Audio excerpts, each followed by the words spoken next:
إذا أسأس والصبح إذا تنفس. Bapak Ibu sekalian, alhamdulillah Mu'alim sudah bersama kita. Kita mulai acara. Bismillahirrahmanirrahim. Assalamualaikum warahmatullahi wabarakatuh. Assalamualaikum warahmatullahi. Innalhamdulillah nahmadu wa nasta'inu wa na'udzu billahi min syururi anfusina wa min sayyiati a'malina may yahdihillahu fala mudilla lahu wa may yudlil fala hadiya lahu. Asyhadu an la ilaha illallah wa la syarika lahu wa asyhadu anna Muhammadan abduhu wa rasuluhu la nabiyya ba'dah. Amma ba'du. Bapak Ibu, saudara-saudara sekalian, jamaah pengajian Ahad pagi, majelis taklim Ahad pagi yang Yayasan Bina Insanul Purwodadi yang dirahmati Allah. Alhamdulillah pada pagi ini Allah mengizinkan kita untuk thalabul ilmi bersama, menuntut ilmu bersama dalam suasana yang sejuk, cerah pagi ini. Badan sehat, iman, nikmat Islam, ini nikmat dari Allah yang harus kita syukuri bersama dengan alhamdulillah, alhamdulillahirabbil alamin. Selanjutnya salawat dan salam semoga senantiasa tercurah kepada junjungan kita Nabi besar Muhammad sallallahu alaihi wasallam serta keluarga, sahabat dan pengikut beliau yang istiqomah, serta kita bersama-sama memohon kepada Allah semoga dimudahkan, diizinkan untuk senantiasa berpegang teguh pada sunnah-sunnah beliau, ittiba pada sunnah-sunnah beliau, sehingga nantinya di yaumil hisab kita mendapatkan syafaat beliau dan mengantarkan kita selamat di dunia wal akhirah. Allahumma amin. Amin. Kalian, mari kita buka kajian pada pagi ini dengan bacaan Ummul Kitab Al-Hadithil Al-Fatihah. Bismillahirrahmanirrahim. Alhamdulillahirabbil alamin. Ar-Rahmanir-Rahim. Iyyaka na'budu wa iyyaka nasta'in.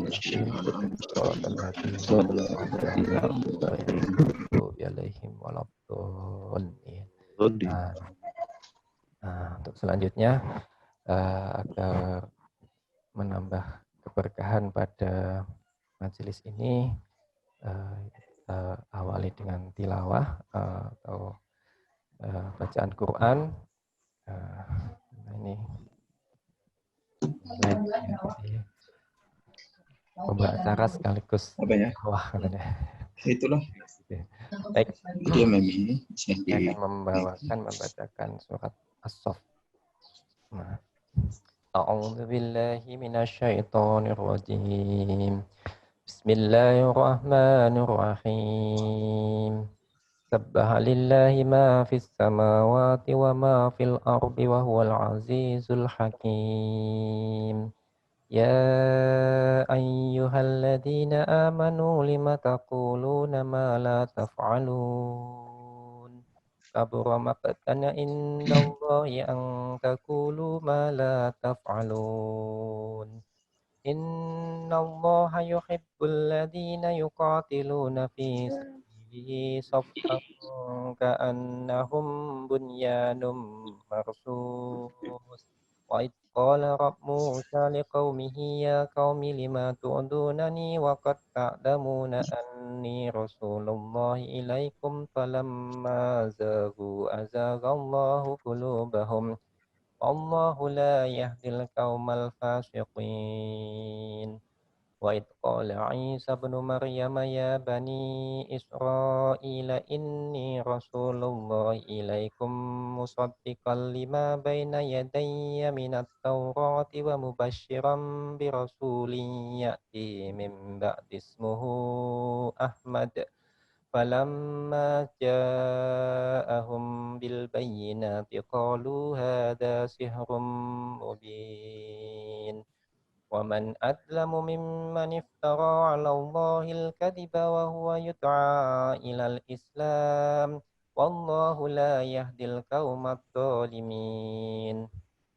يريدون ليطفئوا نور الله بأفواههم والله متم نوره ولو كره الكافرون والذي أرسل رسوله بالهدى ودين الحق ليظهره على الدين كله ولو كره المشركون يا أيها الذين آمنوا هل أدلكم على تجارة تنجيكم من عذاب أليم تؤمنون بالله ورسوله وتجاهدون في سبيل الله بأموالكم وأنفسكم ذلكم خير لكم إن كنتم تعلمون يغفر لكم ذنوبكم ويدخلكم جنات تجري من تحتها الأنهار ومساكن طيبة في جنات عدن ذلك الفوز العظيم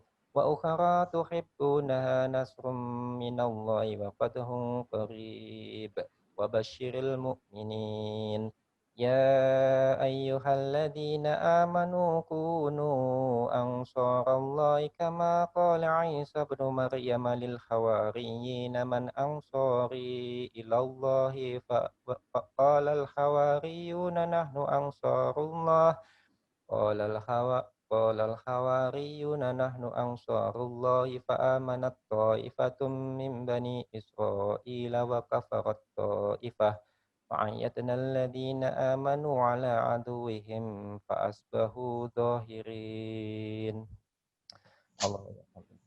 Assalamualaikum. Demikian bacaan Al-Quran, semoga menambah iman pada kita semua. Bapak Ibu sekalian, alhamdulillah telah bergabung bersama kita pembicara kita, narasumber kita, beliau Ustadz Dr. Mu'alim MA. Assalamualaikum Ustadz. Assalamualaikum warahmatullahi. Baik. Sebelum dilanjutkan, saya akan membacakan kurikulum vitae beliau. Alhamdulillah jauh beliau dari Kuningan ya Ustaz.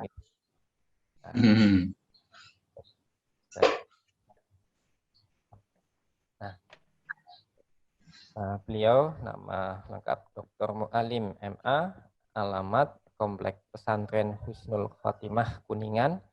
Beliau aktivitas sebagai dosen dan juga ketua Lembaga Penjaminan Mutu Internal LPMI Sekolah Tinggi Ilmu Syariah Husnul Khotimah Kuningan. Nama HP itu. Kemudian riwayat pendidikan S1 jurusan Tarbiyah Fakultas Agama Islam UMM Universitas Muhammadiyah Malang ya. S2 jurusan Usuluddin dan Falsafah University Kebangsaan Malaysia. Malaysia ya. Kemudian S3 juga jurusan Usuluddin dan Falsafah University Kebangsaan Malaysia. Kemudian riwayat organisasi Ketua Senat Mahasiswa Fakultas Agama Islam UMM tahun 2001, kemudian pengurus kami daerah Kamda ini ya. Ini aktivis kampus ini ya. Pengurus Kamda Malang tahun 2002 dan Ketua Forum Komunikasi Masyarakat Muslim Indonesia di Malaysia tahun 2010 dan Sekretaris Forum Silaturahmi Keumatan Kuningan sampai sekarang. Dan Sekretaris Koperasi Syariah Pemberdayaan Umat. Kemudian beliau sebagai lulusan terbaik Universitas Muhammadiyah Malang tahun 2000. Ini ngomong dari gurumu apa ya? Iya. Sama cok yang ini. Di mutal ya, mas. Saya mutal dulu semua ya. Oke, mohon maaf untuk peserta. Yang baru gabung langsung di mute audionya nih biar tidak mengganggu. Kemudian lanjutkan penghargaan lulusan terbaik Universitas Muhammadiyah Malang tahun 2002, kemudian penghargaan Dekan Fakultas Pengajian Islam University Kebangsaan Malaysia sebagai mahasiswa cemerlang. Wah, ini istilah Malaysia ya. Berprestasi itu cemerlang Ustaz. Baik, itu kemudian moto hidup jadilah batu-batu yang baik yang dapat menopang kekokohan bangunan umat. Ya, luar biasa ini beliau Ustadz Mu'alim. Kemudian pada pagi ini Ustadz Mu'alim akan membawakan sebuah tema membentuk pribadi muslim yang kafah. Seperti itu. Baik Bapak Ibu sekalian, untuk menyikat waktu, monggo kepada Ustadz Mu'alim, tafadhol masykuron, waktu dan tempat kami persilahkan.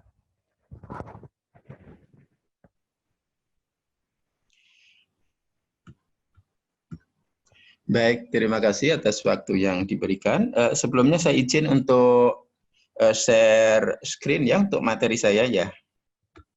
Saya coba dulu share screen.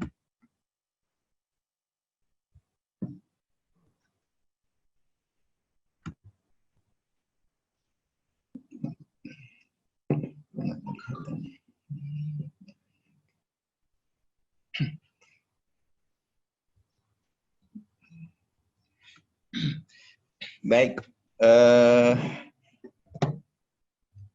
apakah materi saya bisa kelihatan ya? Sakit. Ya.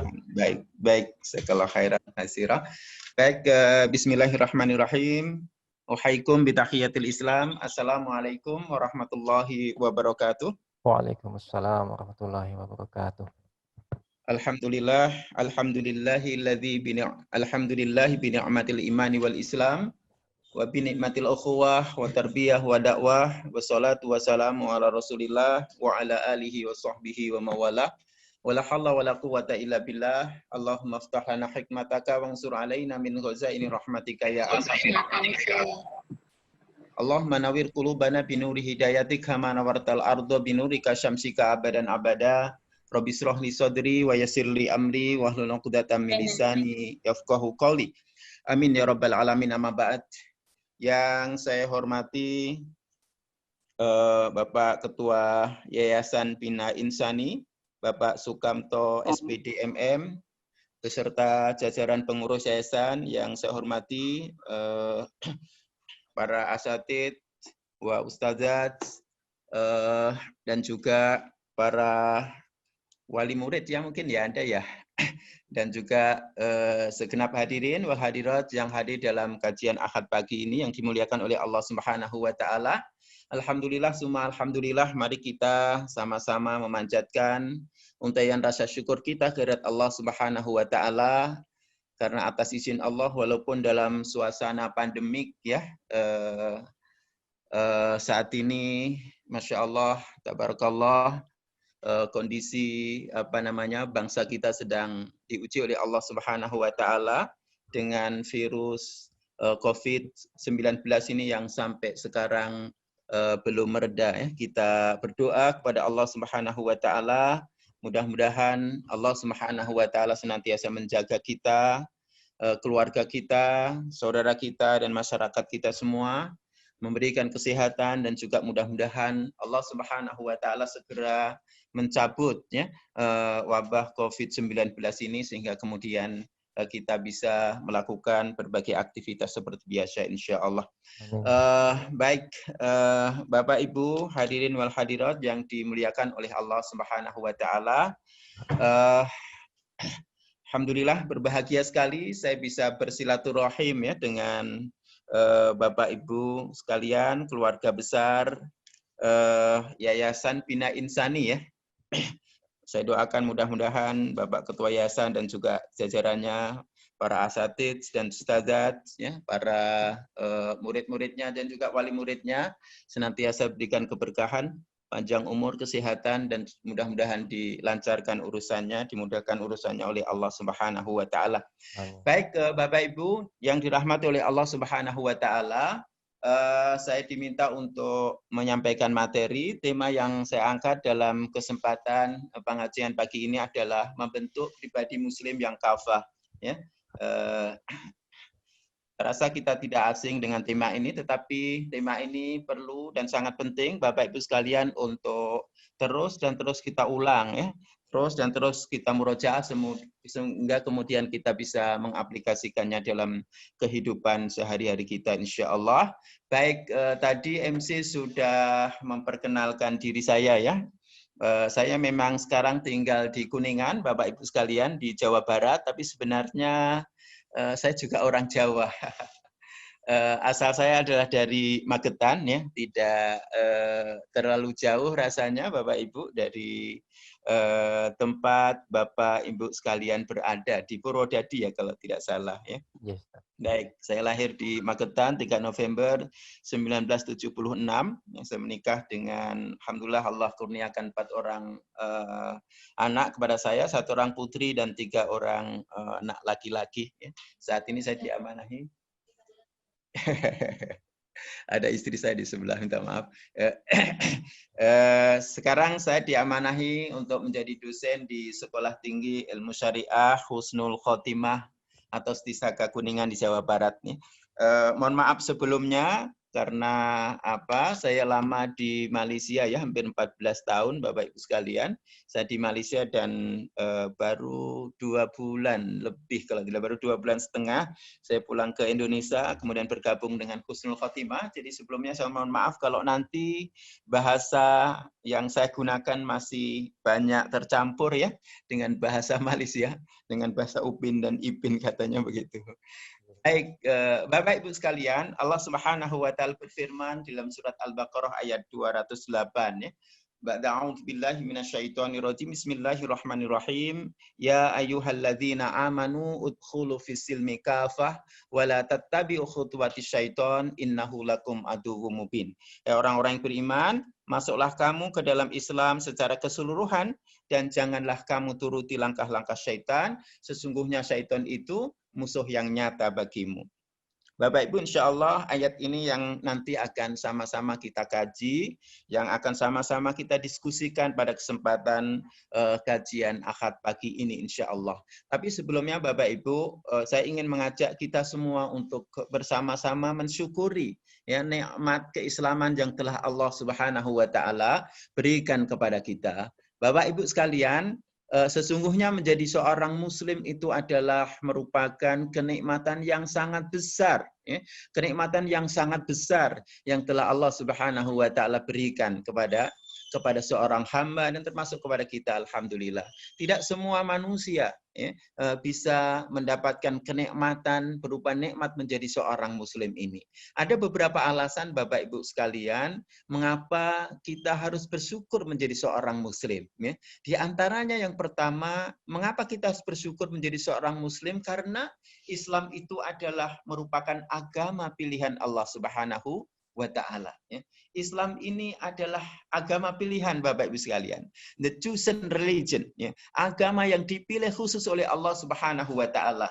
Maka di dalam surat Al-Imran ayat 19 Allah Subhanahu wa ta'ala berfirman, Inna dina indallahil Islam. Ya, sesungguhnya agama, ad-din, ya, yang sah, yang benar, yang diridhoi di sisi Allah Subhanahu wa ta'ala itu adalah agama Islam. Ya.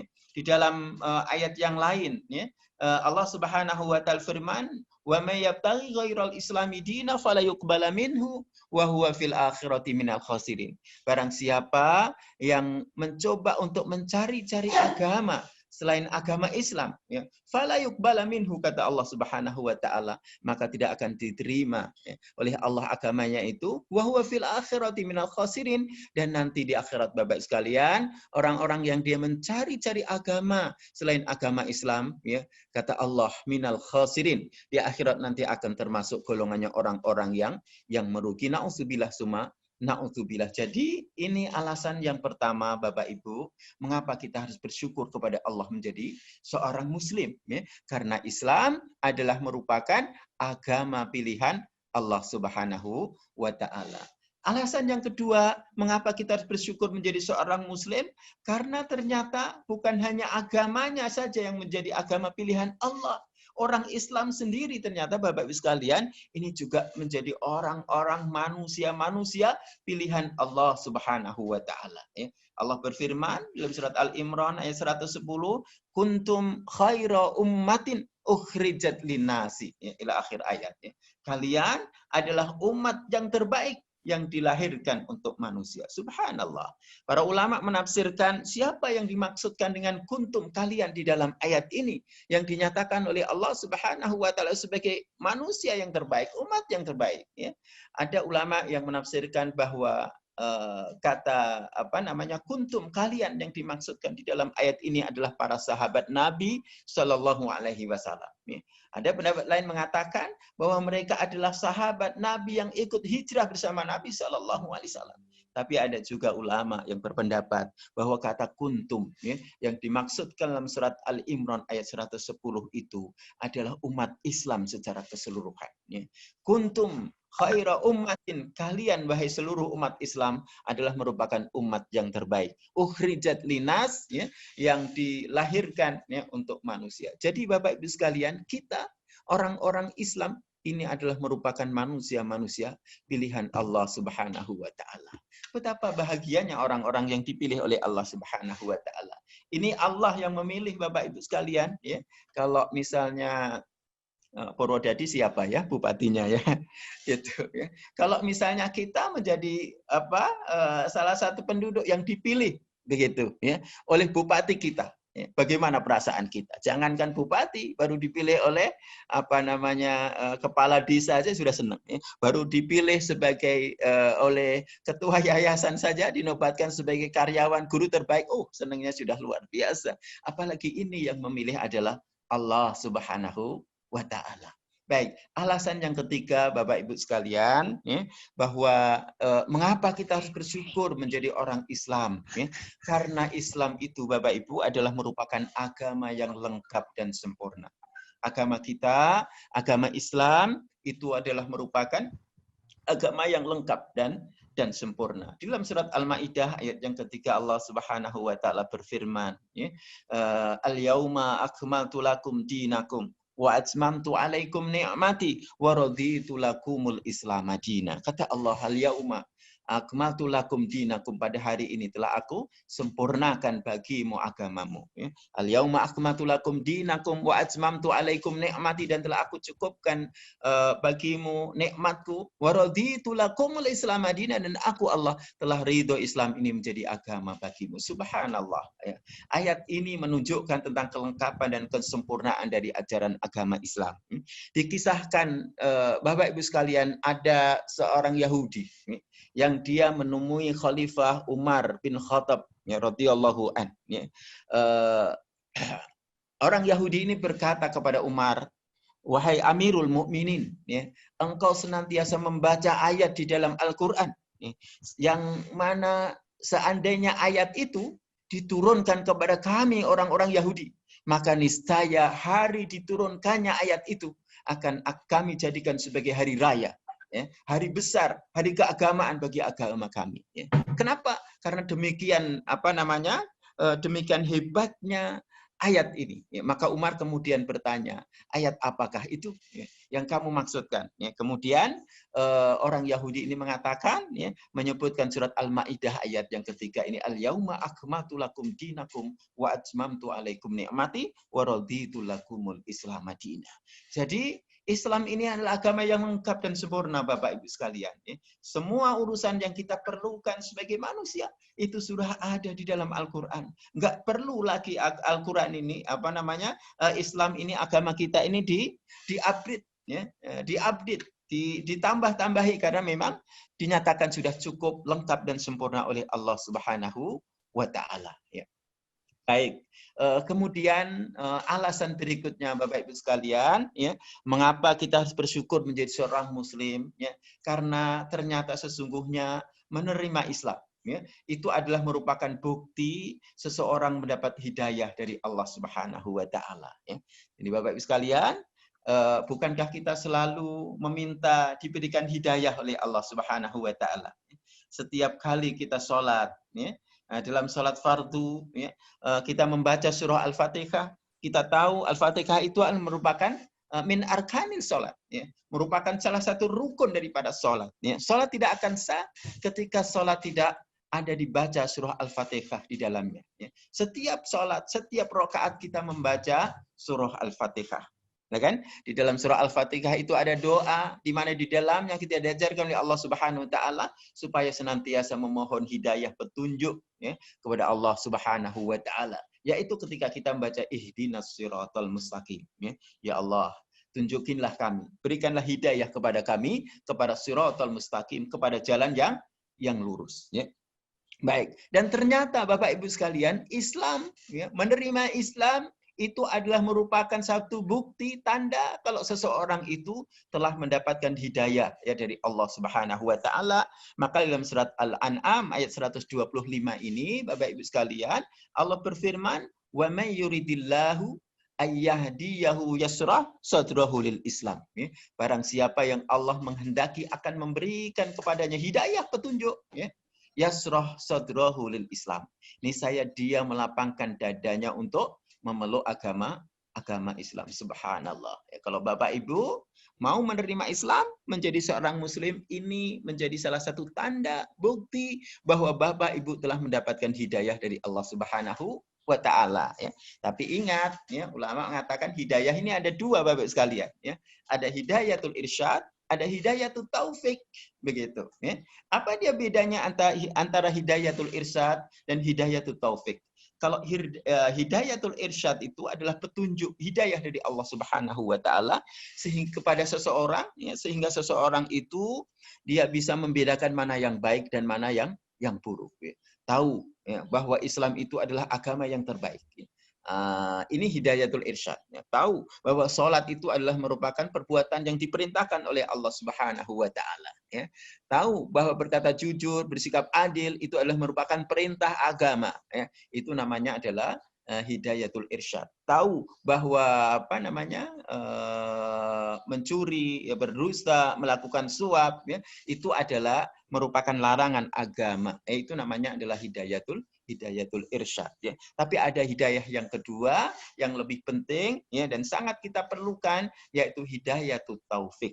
Apa dia hidayah taufik? Hidayah taufik adalah hidayah petunjuk yang diberikan oleh Allah Subhanahu wa taala kepada seseorang sehingga seseorang itu dia bukan hanya atau tidak saja mengetahui mana yang baik dan mana yang buruk. Bukan hanya sekedar mengetahui mana agama yang baik, mana agama yang benar dan mana agama yang tidak benar ya. Tetapi orang yang diberikan hidayah taufik itu juga diberikan kemudahan oleh Allah Subhanahu wa taala ya untuk melaksanakan kebaikan-kebaikan, untuk melaksanakan kebenaran-kebenaran yang telah diketahuinya dan kemudian juga meninggalkan ya semua keburukan-keburukan yang dilarang oleh Allah Subhanahu wa taala. Inilah hidayatul taufik. Mudah-mudahan Bapak sekalian kita mendapatkan kedua-dua jenis hidayah ini dari Allah Subhanahu wa taala. Baik. Seterusnya adalah kenapa kita harus bersyukur ya menjadi seorang muslim Bapak Ibu sekalian? Karena ternyata Islam itu, menjadi muslim itu Bapak Ibu sekalian, dia adalah merupakan tiket ya untuk menuju untuk memasuki surga Allah Subhanahu wa taala. Bapak Ibu, tentu kita semua ingin masuk surga ya. Tapi masuk surga itu tidak boleh bukan gratis Bapak Ibu sekalian. Ya, minta maaf, mudah-mudahan masih bisa diikuti ya suara saya. Ya, jadi Bapak Ibu sekalian, ya tidak sembarangan orang boleh masuk tiket. Ya, maaf, tidak sembarangan orang boleh masuk ke dalam surga. Ya, seperti misalnya kalau Bapak Ibu ke gedung bioskop ya. Gitu. Ya, ini perumpamaan saya, bukan berarti kemudian saya menganjurkan untuk masuk ke gedung bioskop ya, karena saya juga tidak suka atau bahkan jarang atau bahkan tidak pernah ya untuk masuk ke gedung bioskop. Tapi sebagai gambaran kalau Bapak Ibu mau masuk ke gedung bioskop ya, untuk bisa masuk harus mempunyai tiket. Jadi, kalau nggak punya tiket maka tidak boleh masuk. Begitu juga Bapak Ibu sekalian ya, kalau kita ingin masuk surga ya, maka kita harus memegang tiketnya. Apa tiketnya? Ternyata tiketnya adalah menjadi seorang muslim. Ya. Tiketnya adalah menjadi orang Islam. Ya, apa dasarnya? Rasulullah SAW bersabda ya dalam sebuah hadis diriwayatkan oleh Abu Hurairah radhiyallahu an. Kata Rasulullah, sabda Rasulullah, kullu ummati yadkhulunal jannah. Ya.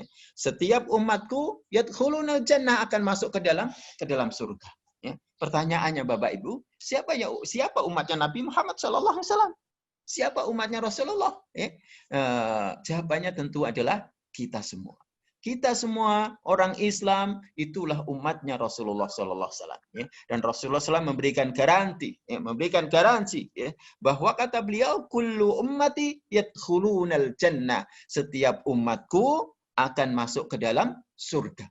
Tapi jangan gembira dulu, karena hadis ini ada lanjutannya. Illa man aba, kata Rasulullah, kecuali orang yang enggan, kecuali orang yang nggak mau, kata orang Malaysia bahasanya Upin Ipin, orang yang tak nak, gitu ya, yang tak nak masuk surga. Apakah ada? Ternyata ada.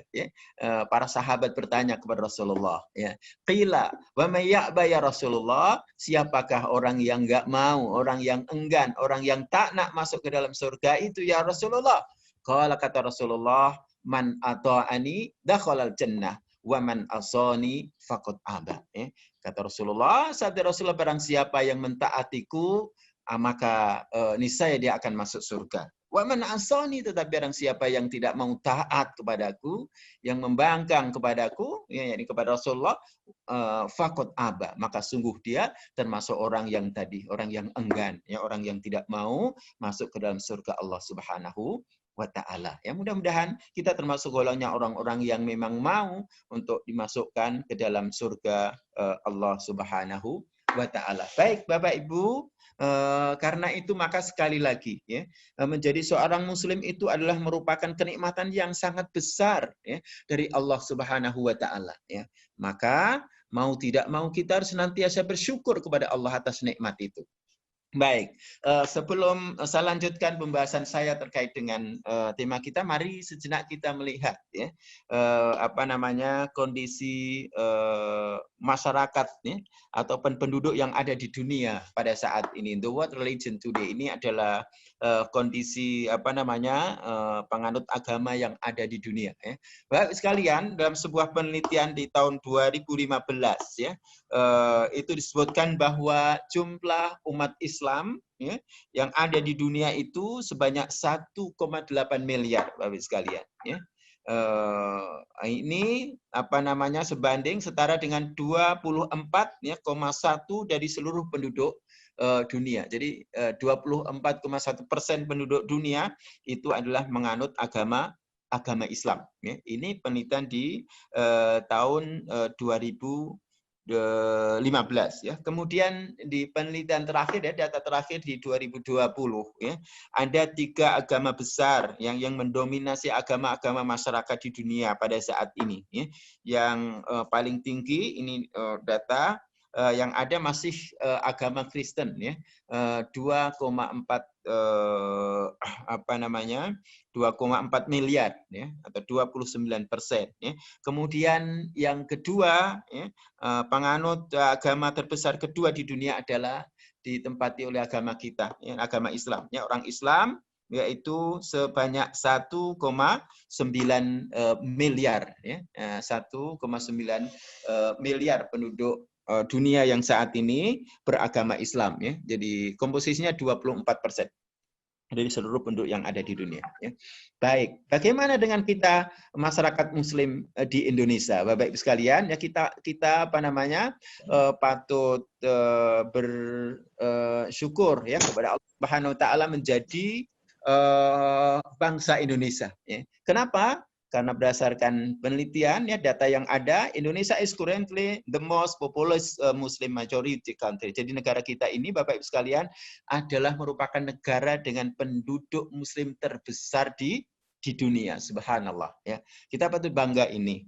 Baik, jadi the largest Muslim population in this country is Indonesia. Jadi Indonesia negara terbesar. Kemudian diikuti dengan Pakistan, Bapak Ibu sekalian. Kemudian India. Kemudian India. Loh, Arab di mana? Arab ini dia terpecah-pecah, Bapak sekalian. Jadi Jazirah Arab itu terpecah-pecah menjadi beberapa negara-negara kecil. Kalau dikumpulkan semua Jazirah Arab, negara-negara Arab itu totalnya 20% saja dari seluruh penduduk penganut Muslim yang ada di di dunia. Ya. Tapi mereka sekali lagi dia terpecah-pecah. Baik, kabar baiknya adalah Bapak sekalian, walaupun tadi dalam penelitian disebutkan bahwa orang Kristen, ya penganut Kristen untuk saat ini masih menempati sebagai penganut agama terbesar ya di dunia.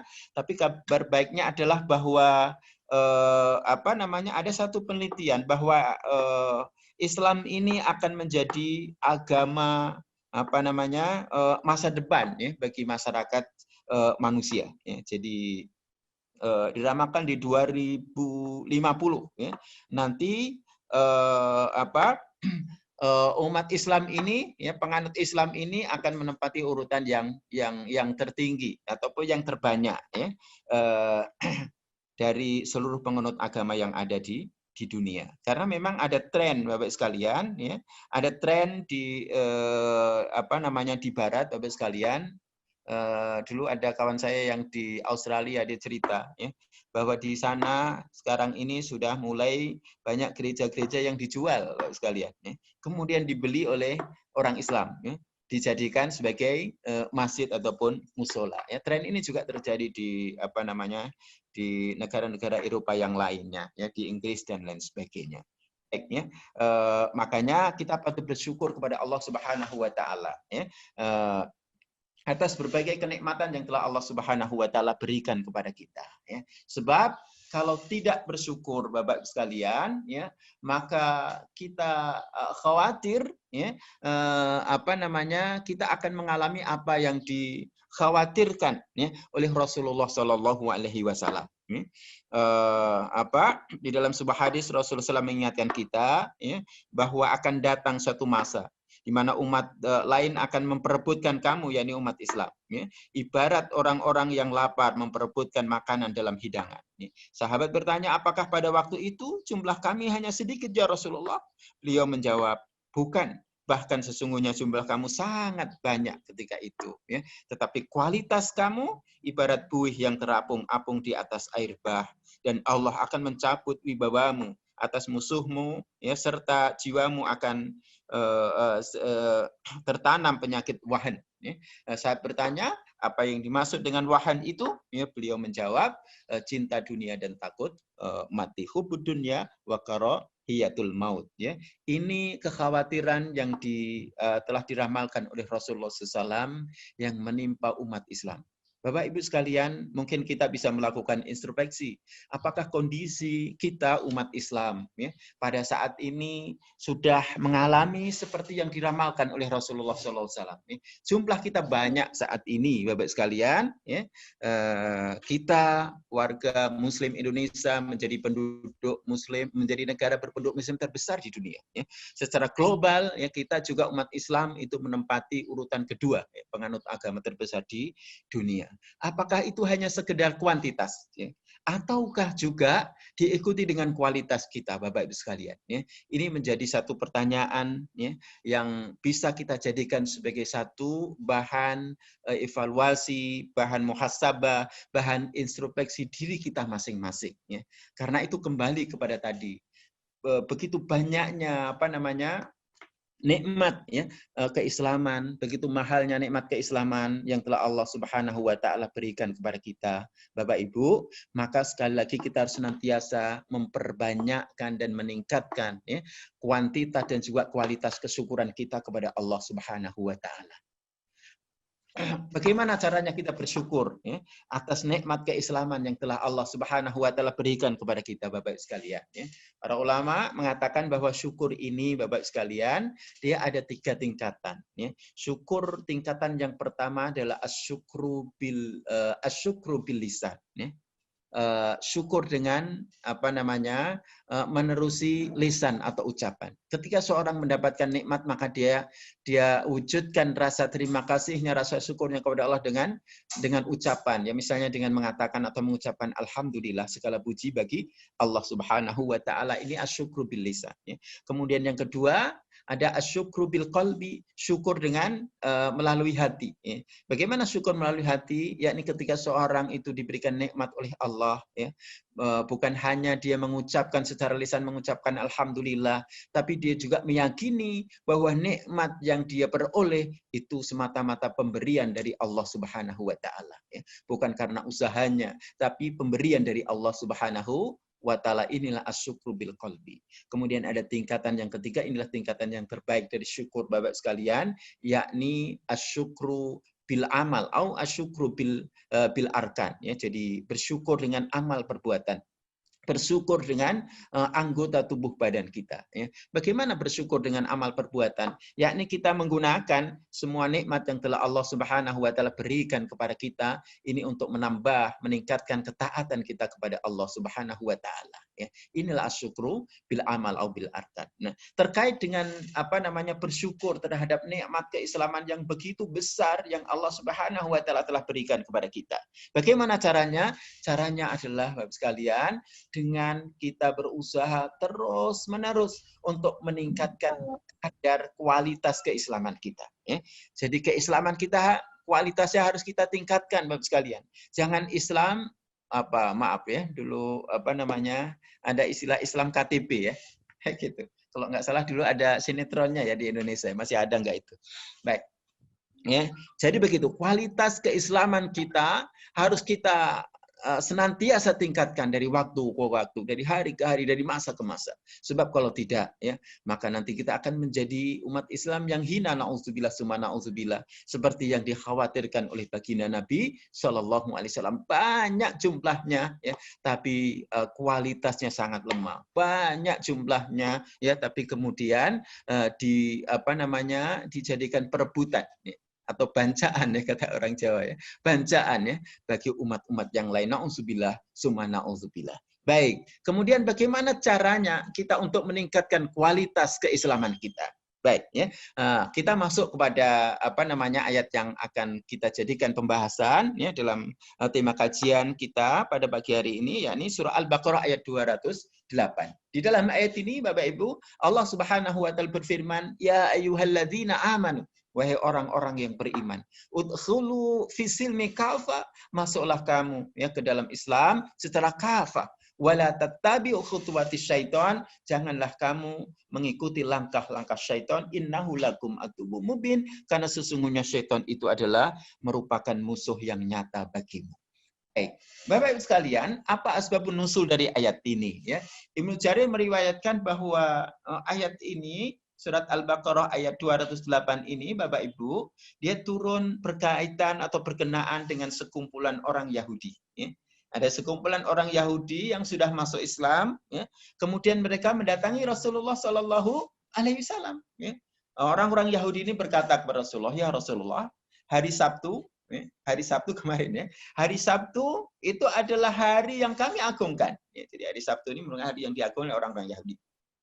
Maka kata orang Yahudi, biarkanlah kami merayakannya. Ya. Jadi biarkanlah kami, yakni orang-orang Yahudi itu yang sudah masuk Islam itu tetap merayakan hari Sabtu yang merupakan hari keagungan orang-orang Yahudi. Ya. Taurat adalah kitab Allah. Biarkanlah kami membaca dalam sholat malam. Ya, jadi mereka ingin agar Taurat itu, ya, tetap dibolehkan untuk dibaca, ya, dalam sholat malam mereka, ya. Maka kemudian turunlah ayat ini, ya ayyuhalladzina amanu udkhulu fisilmi kafah, wahai orang-orang beriman, masuklah kamu ke dalam Islam secara kafah, ya. Baik, apa yang dimaksud dengan kafah, ya, di dalam ayat ini, ya? Beberapa ulama berpendapat, misalnya Ibnu Abbas, yang Mujahid, Abu Al-Aliyah, Ikrimah, dan yang lainnya berpendapat bahwa kafah itu artinya adalah keseluruhan, ya. Kemudian Mujahid juga menuturkan, ya, bahwa kafah itu artinya adalah kerjakanlah semua amal soleh dan segala macam kebaikan. Ya. Di antara mufasir yang lain, ya, menjelaskan bahwa maksudnya adalah mengerjakan semua cabang iman dan syariat Islam yang jumlahnya sangat banyak, ya, sesuai dengan kemampuan kita. Baik. Seterusnya tafsir dari ayat ini. Ya. Di dalam tafsir Al-Muyassar, Syekh Shalih bin Abdul Aziz Al-Lushish mengatakan bahwa ayat ya ayyuhalladzina amanu udkhulu fis-silmi kafa ila akhir ayat, ya, itu maksudnya bahwa wahai orang-orang beriman kepada Allah sebagai ilah, Muhammad sebagai nabi dan rasul, dan Islam sebagai agama, masuklah kalian ke dalam seluruh syariat Islam, ya. Mengamalkan seluruh hukumnya, jangan meninggalkan sebagian darinya. Jangan mengikuti jalan-jalan atau langkah syaitan, ya, dengan menuruti ajakannya untuk berbuat maksiat. Sesungguhnya syaitan itu adalah musuh yang nyata bagi kalian, ya, maka waspadalah. Ini kata beliau. Kemudian Said Qutb dalam tafsir fi dzalil Quran mengatakan terkait dengan ayat ini, kata beliau, ayat ini adalah merupakan seruan, ya, kepada orang-orang beriman untuk masuk Islam secara keseluruhan, secara totalitas, ya, bahwa orang-orang beriman harus menyerahkan diri secara total kepada Allah dalam urusan yang kecil maupun yang besar. Ya. Hendaklah mereka menyerahkan diri sebenar-benarnya secara keseluruhan, baik mengenai persepsinya, pandangannya, pemikirannya, perasaannya, ya. Kemudian juga kesenangan dan ketakutannya, ya, ketundukannya kepada Allah, ridho kepada hukum, ya, termasuk juga ridho kepada qada dan qadarnya, ya.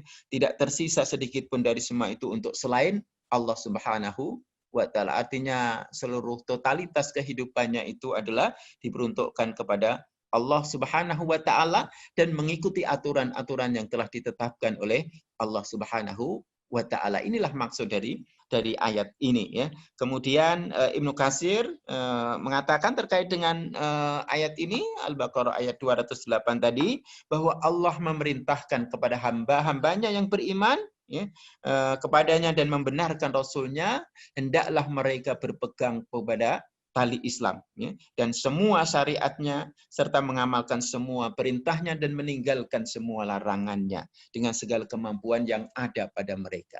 Jadi ini maksud dari ayat tersebut, Bapak Ibu sekalian, surah Al-Baqarah ayat 208, bahwa kita diminta oleh Allah Subhanahu wa ta'ala supaya kita mengamalkan Islam itu secara keseluruhan, ya, secara totalitas. Begitu, tidak boleh mengamalkan Islam ini secara sepotong-potong atau sebagian-sebagian saja. Ibarat kalau kita berada di tepi kolam, Bapak Ibu sekalian, ya.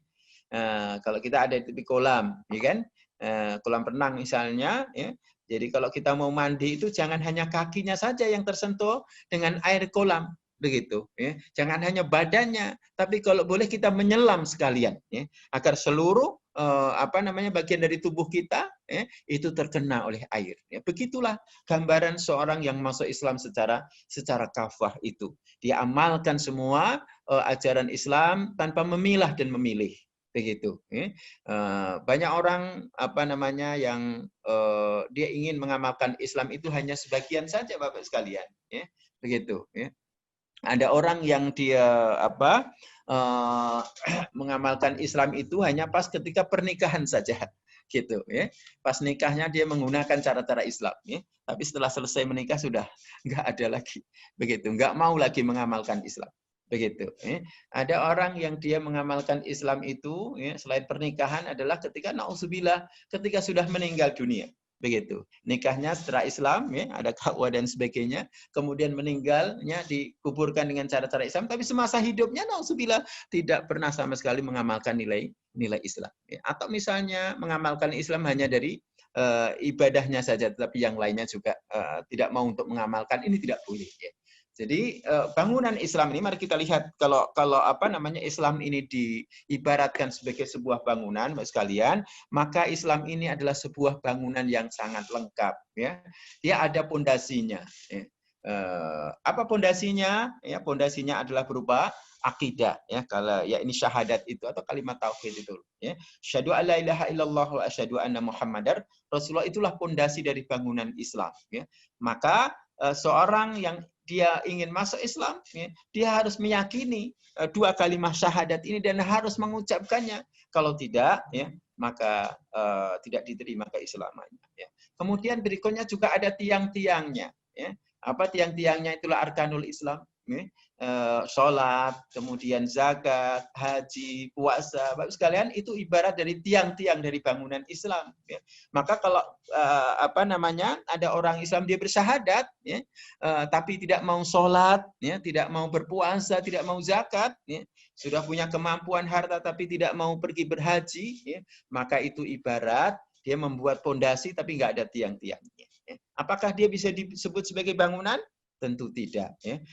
Tentu belum bisa disebut sebagai sebuah bangunan yang utuh. Ya. Tapi ada pondasi, ada tiang-tiangnya juga masih belum cukup, Bapak Ibu sekalian. Belum bisa dikatakan sebagai sebuah bangunan yang lengkap, ya, yang sempurna. Dia perlu ada dinding-dindingnya. Apa dia dinding-dindingnya? Ya, itu adalah bagian-bagian Islam yang lain, ajaran Islam yang lain. Ya. Di dalamnya ada as-siyasah, ada politik. Ya. Kemudian ada al-ijtimaiyah, sosial kemasyarakatan, ada iktisodi, ini adalah ekonomi sekalian, kemudian as-saqafi, ada saqafah, ya, ilmu pengetahuan, ya. Inilah dinding-dinding dari bangunan Islam, ya, yang harus ada. Begitu, sebab kalau tidak, maka nanti tidak akan bisa membentuk bangunan Islam yang sempurna. Kemudian semua bagian itu akan dinaungi, ya, dengan al-jihad. Ya. Jihad itu sebagai atapnya. Ada pendapat yang lain mengatakan bahwa atap dari bangunan Islam itu adalah dakwah. Ya. Dakwah. Jadi artinya, Bapak sekalian, kalau kita ingin lengkap, sempurna bangunan keislaman kita, semua komponen ini harus ada. Ya. Kalau kurang, ya, nggak ada dakwahnya, nggak ada jihadnya, dia ibarat seperti rumah yang nggak ada atapnya, ya, nggak ada ekonominya, ya, maka dia seperti bangunan yang dinding sebelahnya nggak ada. Ya. Demikian pula jika tidak ada ilmu pengetahuannya, tidak ada politiknya, tidak ada sosial kemasyarakatnya, sosial kemasyrakatannya, maka juga ibarat sebagai sebuah bangunan yang dia tidak memiliki dinding-dinding. Ya. Nah, apalagi kalau kemudian tidak ada sholatnya, tidak ada zakatnya, tidak ada puasanya, ya, itu ibarat nggak ada tiang-tiangnya. Ya. Tapi kalau atau misalnya sholat tapi sholatnya dia tidak tertib, tidak rapi, tidak bagus, ya, maka itu ibarat tiang-tiang dari bangunan keislamannya itu dia bergoyang. Ya. Kalau goyang nanti lama-lama bisa menjadi roboh, gitu. Ya. Jadi begitulah Bapak Ibu sekalian, ya, karenanya maka Allah mengingatkan kita dalam surat Al-Baqarah ayat 208 ini, ya. Ya ayyuhalladzina amanu udkhulu fisilmi kafah. Wahai orang-orang beriman, masuklah kalian ke dalam Islam itu secara kafah, secara keseluruhan, secara totalitas, ya. Ini komponen-komponen dalam Islam, ya. Jadi akidahnya kita ikuti, ya. Ibadahnya juga kita perbaiki, ya. Akhlaknya juga jangan lupa, ya. Orang akidahnya bagus, ya, ibadahnya ibadahnya bagus, tapi kalau kemudian akhlaknya tidak bagus, ya, maka juga tidak sempurna bangunan keislamannya. Demikian juga muamalahnya, Bapak sekalian, ya, pendidikannya alhamdulillah Yayasan Bina Islam, ya, barakallahu fikum, ya, sudah mendirikan lembaga pendidikan. Ini adalah bagian untuk mewujudkan Islam yang kafah itu. Ya, kalau boleh ditingkatkan kembali ekonominya. Kami di Kuningan, ya, ini sedang menggagas untuk mengembangkan ekonomi pemberdayaan ekonomi umat, ya, melalui pendirian koperasi syariah pemberdayaan umat. Ya. Ini masih baru perintisan, sekarang sedang pengurusan perizinan. Ya. Mohon doanya mudah-mudahan dalam beberapa minggu ke depan bisa segera turun perizinan. Ini dalam rangka untuk apa? Untuk untuk memberdayakan, membangkitkan ekonomi umat. Karena ekonomi, ya, ini adalah bagian yang tidak terpisahkan dari ajaran Islam, dan saat ini di antara masalah yang banyak dihadapi masyarakat kita adalah masalah ekonomi. Ya. Baik, kemudian juga jihadnya. Ya. Baik, ya. Jadi Bapak Ibu sekalian, kemudian seluruh komponen Islam itu yang sempurna, yang lengkap itu kemudian ada yang menjelaskan dalam terurai dalam 10 ciri, ya, pokok, ya, pribadi Muslim yang kafah. Apa dia? Yang pertama, seorang Muslim yang kafah itu dia mestilah mempunyai akidah yang bersih, akidah yang selamat, ya, salimul akidah. Akidahnya tidak boleh terkotori walau sedikit pun dengan unsur-unsur kesyirikan. Kenapa? Karena kata Allah, inna syirka la zulmun azim. Ya, syirik itu adalah merupakan dosa yang paling azim, yang paling besar di hadapan Allah Subhanahu wa taala. Allah akan mengampuni dosa seorang hamba ya, sebanyak manapun dosa hamba itu, tapi Allah Subhanahu wa taala tidak akan mengampuni dosa orang yang melakukan kesyirikan ya, kecuali dia melakukan taubatan nasuha, taubat yang betul-betul yang sungguh-sungguh. Kemudian setelah akidahnya bagus, ya, ibadahnya juga harus diperbaiki. Ya. Ibadahnya diperbaiki, terutama sholat, Bapak sekalian, ya, jaga betul-betul sholat ini. Ya. Karena sholat, ya, kualitas sholat kita itu akan merupakan cerminan dari kualitas kehidupan kita.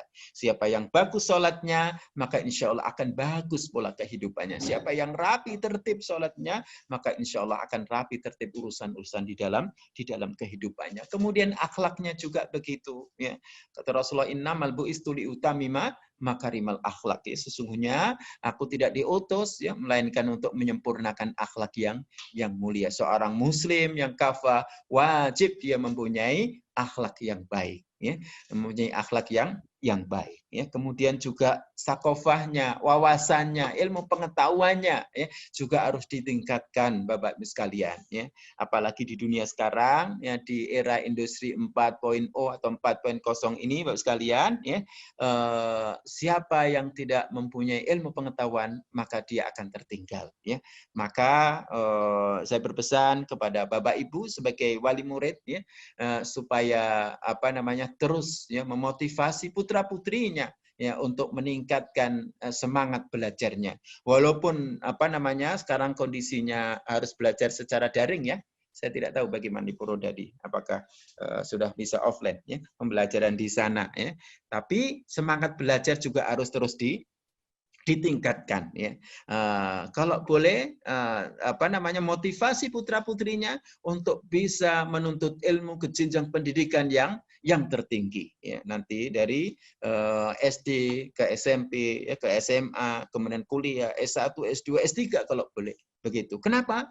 Karena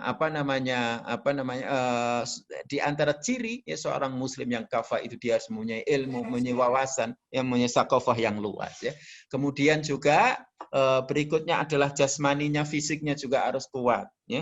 Kemudian dia juga harus mujahadun li nafsi ya, mampu untuk mengawal nafsunya ya. Begitu, mengendalikan dirinya. Kemudian teratur di dalam urusan-urusannya, mandiri secara ekonomi, ya, punya penghasilan sendiri, tidak bergantung kepada orang lain, begitu, ya. Kemudian juga pandai memanage waktu-waktunya, dan yang tidak kalah pentingnya, Bapak sekalian, seorang muslim yang kafah itu dia harus banyak mendatangkan manfaat kepada orang lain. Khairunas anfa'uhum linnas, ya, manusia. Sebaik-baik manusia itu adalah yang paling banyak memberikan manfaat kepada orang lain. Dan ini semua adalah menjadi PR, tantangan bagi kita, Bapak Ibu sekalian. Allah yang telah memberikan nikmat keislaman yang begitu mahal, ya, begitu tinggi nilainya. Bagaimana kita mensyukuri nikmat keislaman kita itu, diantaranya adalah dengan berusaha menjadikan diri kita menjadi pribadi-pribadi yang banyak memberikan manfaat kepada orang lain, menjadi pribadi-pribadi yang banyak memberi, ya, bukan pribadi-pribadi yang kemudian banyak meminta. Dan ini juga menjadi problem yang sering terjadi di masyarakat kita, termasuk umat Islam. Ya. Budaya meminta itu lebih menonjol dibanding dengan budaya memberi, ya, begitu. Ya. Kalau ada bantuan apa-apa berebut, Bapak Ibu sekalian. Ya. Bukannya di sini, ternyata di Malaysia juga begitu. Ya. Di tempat lain juga begitu. Ini menjadi tantangan bagi kita. Padahal semestinya menjadi seorang Muslim itu harus banyak memberikan manfaat kepada orang lain. Ya. Kata Rasulullah, tangan yang di atas ya itu lebih baik dibanding dengan tangan yang di bawah. Ya, artinya orang yang memberi itu jauh lebih baik dibanding dengan orang yang meminta-minta, ya, atau orang yang menerima. Nah, karena itu maka Bapak Ibu sekalian, mari kita senantiasa berusaha ya untuk meningkatkan kualitas keislaman kita dengan menjadi pribadi-pribadi Muslim yang kafah. Jangan sampai sebaliknya, Bapak sekalian. Ya. Kita mengamalkan Islam ini secara parsial, ya, secara sepotong-sepotong, sehingga kemudian bahkan na'udzubillah ya akan memperburuk citra dari agama Islam itu sendiri. Allah Subhanahu wa taala mengingatkan di dalam surah Al-Baqarah ayat 205. Ya, kata Allah Subhanahu wa taala, "Fatu'minu bi ba'dil kitab wa takfuruna bi ba'd." Apakah kamu wahai orang beriman, apakah kamu beriman kepada sebagian daripada Alkitab dan ingkar terhadap sebagian yang lain. Ini adalah merupakan teguran dari Allah Subhanahu wa taala, peringatan dari Allah Subhanahu wa taala bagi orang-orang yang dia tidak mau mengamalkan ajaran Islam secara totalitas atau secara kafah tadi, secara keseluruhan tadi, kata Allah. Tiadalah balasan bagi orang-orang yang berbuat demikian daripadamu melainkan kenistaan dalam kehidupan di dunia, dan pada hari kiamat mereka akan dikembalikan kepada siksa yang sangat berat. Ya, Allah tidak lengah dari apa yang kamu perbuat. Jadi Bapak sekalian, kuncinya kalau kita ingin menjadi seorang Muslim yang berkualitas, ya, maka kita harus mengamalkan Islam secara totalitas. Ya. Sebaliknya, kalau kita tidak mengamalkan Islam ini secara totalitas, secara keseluruhan, ya, maka kita akan menjadi, kata Allah, hina di dunia, ya. Hina di dunia, dan di akhirat juga akan diberikan azab oleh Allah Subhanahu wa taala. Na'udzubillah, mudah-mudahan kita dihindarkan oleh Allah Subhanahu wa taala dari kehinaan di dunia dan azab Allah Subhanahu wa taala di akhirat kelak. Baik Bapak Ibu yang dirahmati oleh Allah Subhanahu wa taala, saya rasa itu saja yang dapat saya sampaikan pada kesempatan kali ini. Mudah-mudahan ada guna dan manfaatnya, terutama untuk diri saya sendiri, dan mohon maaf sekiranya ada kekurangan. Baik, untuk seterusnya saya kembalikan kepada pembawa acara. Saya akhiri aqulu qouli hadza astaghfirullahi wa lakum. Assalamualaikum warahmatullahi wabarakatuh. Waalaikumsalam warahmatullahi wabarakatuh. فأخذه الله نكال الآخرة والأولى إن في ذلك لعبرة لمن يخشى أأنتم أشد خلقا أم السماء بناها رفع سمكها فسواها وأغطش ليلها وأخرج ضحاها والأرض بعد ذلك دحاها أخرج منها ماءها ومرآها والجبال أرساها متاعا لكم ولأنعامكم فإذا جاءت الطامة الكبرى يوم يتذكر الإنسان ما سعى Saya izin live ya. الجحيم لمن يرى فأما من طغى وآثر الحياة الدنيا فإن الجحيم هي المأوى وأما من خاف مقام ربه ونهى النفس عن الهوى فإن الجنة هي المأوى يسألونك عن الساعة أيان مرساها فيما أنت من ذكراها إلى ربك منتهاها إنما أنت منذر من يخشاها كأنهم يوم يرونها لم يلبثوا إلا عشية أو ضحاها